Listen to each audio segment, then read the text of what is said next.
Wah, erosi. Oh, kan ada tugas erosi di KTA. Oh iya, kita kerjain dulu kuy. Aduh. Ah. Ah. Udah ada. Klik.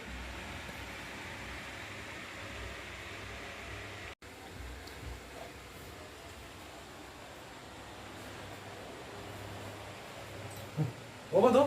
Erosi ki apa? Lah, aku ini tuh erosi po. Ora. Wah, Heeh. nah ini Alif Lafo nih. Oh, Mbak. Tuh, Wah. cocok. Nah, Alif nih, kebetulan kamu kan telepon. Terus tadi Hmm. Bayu nanya erosi itu apa sih? Nah, kamu bisa jelasin nggak? Oh, erosi. Ya, ngerti lah. Erosi itu kan peristiwa yang terjadi dengan terkikisnya padatan kayak sedimen, tanah, dan batuan gitu kan karena angin, air, atau es pada tanahnya. Udah gitu. Udah, Gitu doang. Mantap. Oke, makasih ya Es ya.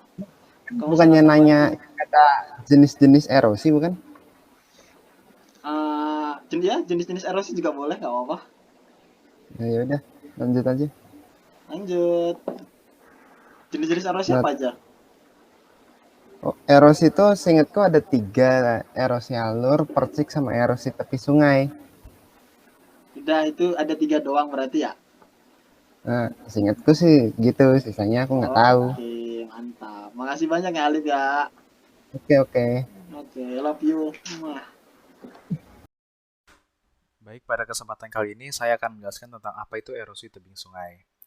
Erosi tebing sungai adalah erosi yang disebabkan oleh aliran permukaan sungai yang sangat keras sehingga mengikis sedimen-sedimen yang berada di tepi sungai ataupun di dasar sungai. Di gambar yang bisa teman-teman lihat, adalah keadaan Sungai Oya di Pedukuhan Wunut, Desa Sriharjo, Kecamatan Imogiri, di Kabupaten Bantul, Daerah Istimewa Yogyakarta. Erosi tebing sungai dibagi menjadi 2, yaitu erosi yang terjadi di tepinya dan erosi yang terjadi di dasar sungainya.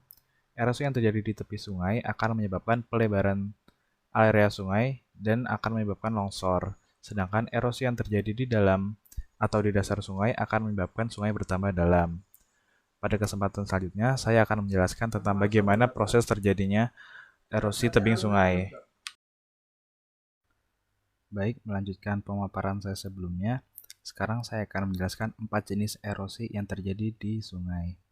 Yang pertama adalah hydraulic action, yaitu erosi yang terjadi ketika aliran-aliran air masuk ke dalam celah-celah di tanah tepi sungai. Nah, aliran air ini nantinya akan mengikis tanah secara perlahan-lahan dan lama-kelamaan akan menyebabkan tepi sungai bertambah lebar.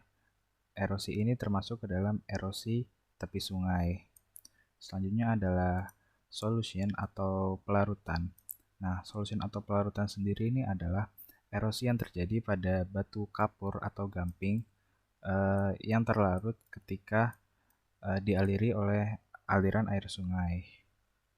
Selanjutnya yang ketiga ada abrasi atau abrasion, yaitu uh, erosi yang terjadi ketika batuan-batuan yang terbawa oleh aliran sungai mengikis dasar dari sungai-sungai yang dialiri oleh batuan tersebut.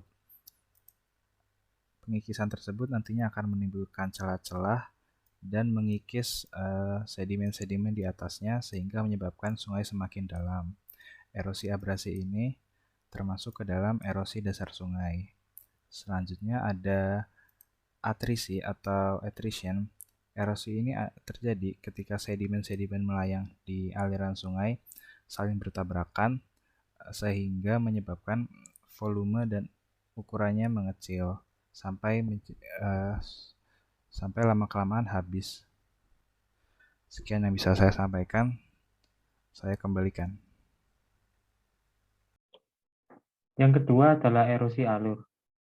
Erosi alur adalah erosi oleh air yang mengalir di permukaan tanah dengan membentuk alur-alur kecil dengan kedalaman beberapa sentimeter. Erosi ini telah terjadi pada permukaan tanah yang landai dan memiliki daya tahan yang seragam terhadap erosi.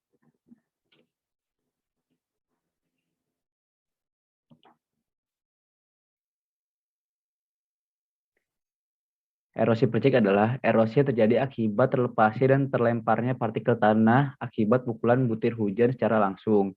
Nah, proses erosi sendiri terjadi karena air hujan yang jatuh ke permukaan tanah menimbulkan adanya gaya geser dan tekanan. Air hujan akan menghancurkan agregat tanah dan hancuran agregat tanah tersebut akan terpecah ke segala arah. Dampak dari erosi percik sendiri ialah menyebabkan material tanah mengalami pelapukan dan mudah sekali hancur. Jadi erosi ini bahaya banget. Dampak dari erosi yang pertama yaitu menipisnya lapisan tanah permukaan atas yang menyebabkan menurunnya kemampuan lahan atau biasa disebut degradasi tanah dan menurunnya tanah dalam kemampuan meresap air atau proses infiltrasi.